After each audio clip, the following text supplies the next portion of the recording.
On behalf of Vignan University, we thank all the speakers who have spent their time, taken out their time to be with us for the last 4 days to participate in faculty development program on current perspectives in proteogenomics.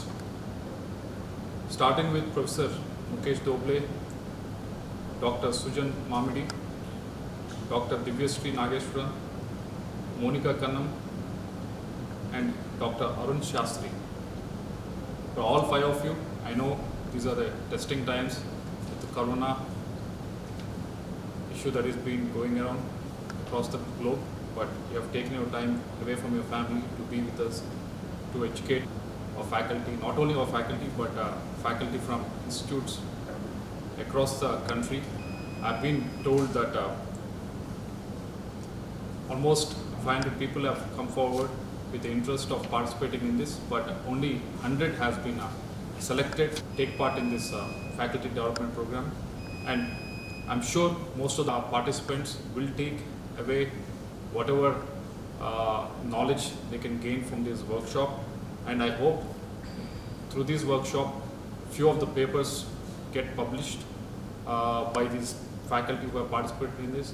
More than publishing papers, I hope there will be at least 5 to 10 research activities that will come up, and some projects will come out of this whole faculty development program.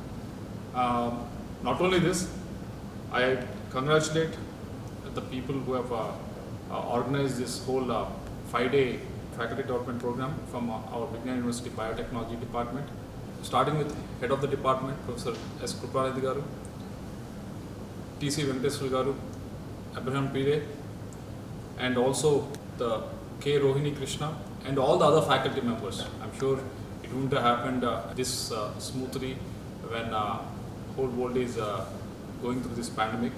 For this to happen, for a very good faculty to come forward and actually do this program for 5 days and get 100 faculty members to actually come and participate without any hiccups, it is not an easy thing to do. Congratulations to my head of the department and faculty of biotechnology. And finally, I'm sure some of you will take a lot of lessons out of this whole program. But with this pandemic and everything going around, I hope everything went smoothly. If there is one or two hiccups, I'm sure you will totally understand. And definitely, when this is all over, maybe by Jan or February, definitely I encourage Department of Biotechnology, Vignan University, to actually conduct this session live on campus and invite as many speakers to come and participate. And I hope to see more number of papers being published, more number of projects being put up on this topic in the coming days. Thank you very much.